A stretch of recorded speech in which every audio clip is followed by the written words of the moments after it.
Un grand merci à toutes celles et ceux qui m'offrent ce café sur Tipeee chaque mois. Alors c'est peut-être pas grand chose, mais pour moi c'est déjà pas mal et ça veut aussi dire que vous me soutenez, que vous aimez ce que je fais. Et cette vidéo vous est dédiée particulièrement.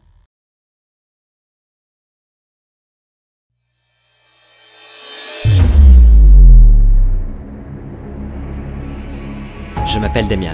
Je parcours la planète pour vous emmener sur les sites archéologiques les plus énigmatiques. Ma mission est de vous faire découvrir des lieux insoupçonnés et de mettre en lumière certaines anomalies qui me laissent penser que l'histoire ne nous a pas tout dit. Y aurait-il eu une civilisation que notre chronologie ne mentionne pas? Possédait-elle une technologie et une connaissance supérieures aux nôtres? Ce n'est pas à moi de l'affirmer, mais à vous d'en juger.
Hello les friends, je suis content de vous retrouver pour une vidéo très particulière.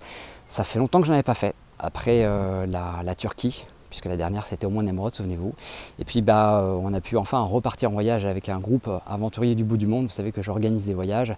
Et cette année, c'était destination Jordanie. On a eu beaucoup de chance, on est très content d'avoir pu venir ici.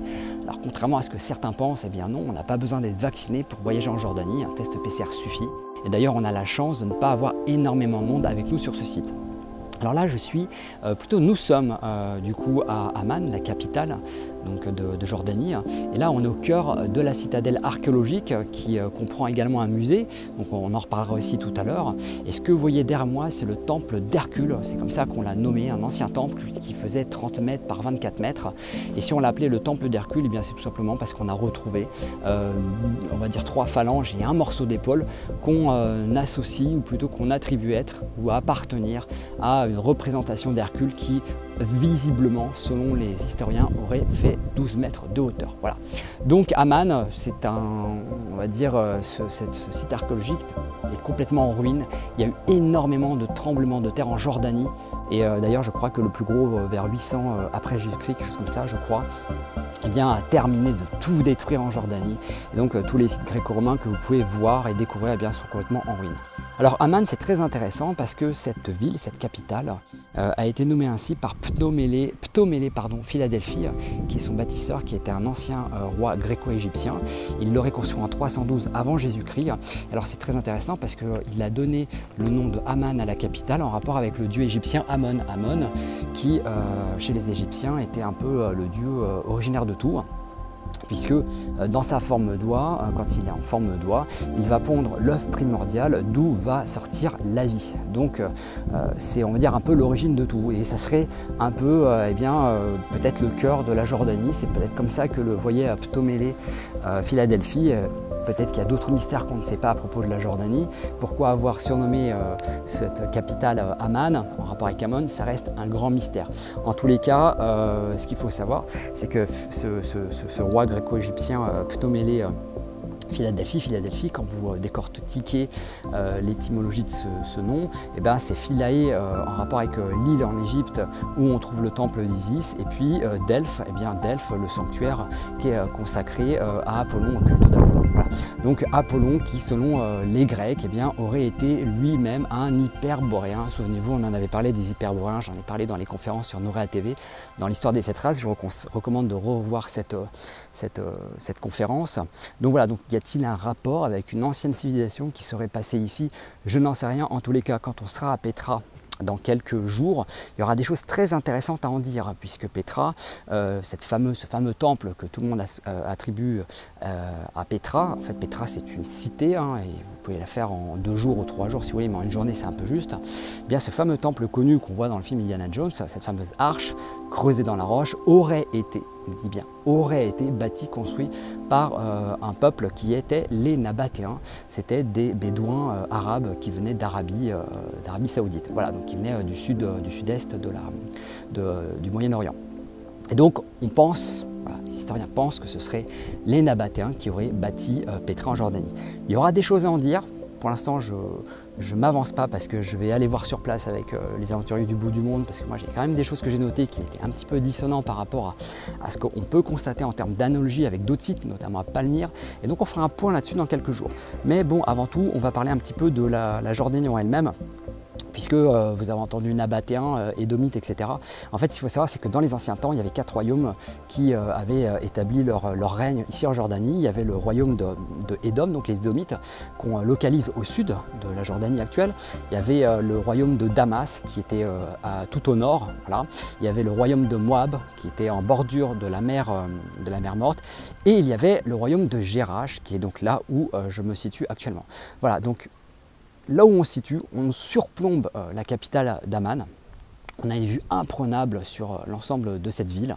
Et en haut, eh bien, comme je vous l'ai dit, on est sur un site archéologique de facture gréco-romaine qui aurait été donc probablement, peut-être, on ne sait pas, attribué à Hercule, ce demi-dieu, puisque, comme je vous l'ai dit, on a retrouvé un bout d'épaule et de la phalange, et donc on pense que c'est Hercule, parce qu'on s'est dit, bon, c'est un colosse, donc c'est Hercule. Voilà.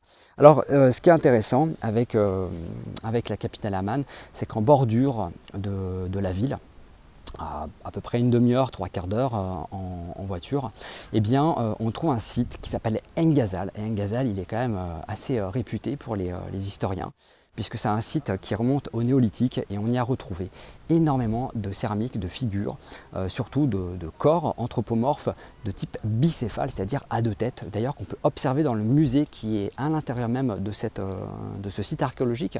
Il y a des pièces très intéressantes, et d'ailleurs j'en profite pour faire un coucou à Bleu Dio, puisqu'elle en parle dans son livre La genèse de l'humanité, dans le tome 1, de ces crânes aussi surmodelés.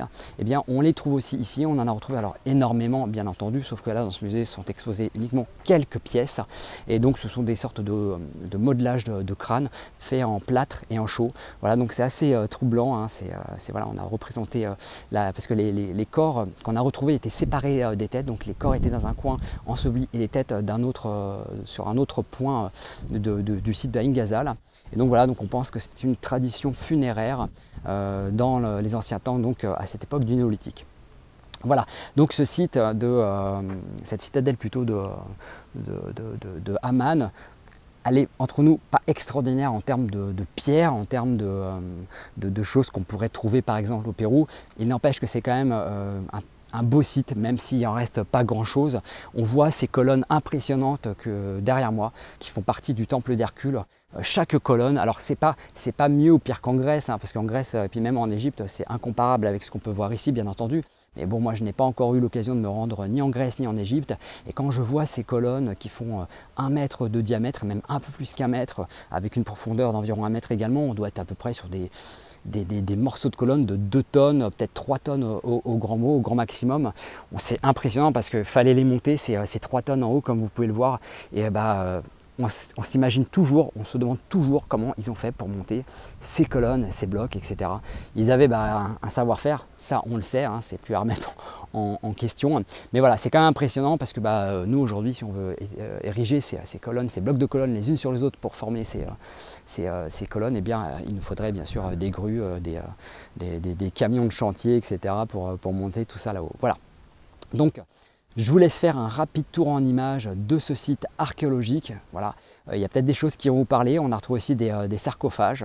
On a retrouvé également, j'adore en fait ces sarcophages qu'on voit dans le musée, qui sont vraiment particuliers par rapport aux autres. Il y a quelque chose de... Alors ils appellent ça des sarcophages anthropomorphes.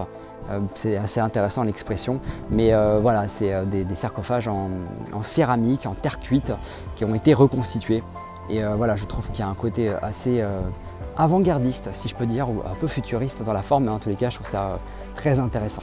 Et puis moi, j'aurai l'occasion de vous retrouver pour une prochaine vidéo, j'espère à Sodome et Gomorrhe, ou plutôt Tall el-Hammam, la potentielle ancienne cité, on va dire candidate à être la fameuse Sodome et Gomorrhe. Et on en reparlera quand on sera sur place, et bien dans quelques jours. Je vous dis à très vite les friends, je vous laisse profiter en images de ces magnifiques prises de vue, et je vous dis à très vite pour une nouvelle vidéo. Ciao ciao.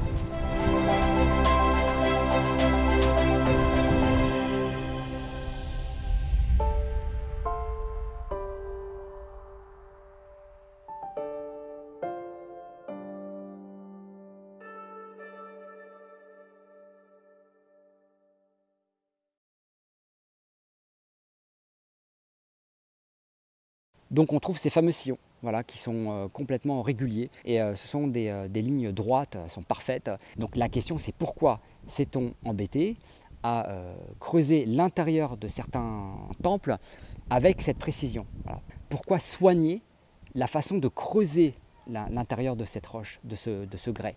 Voilà, c'est ça qui est complètement hallucinant.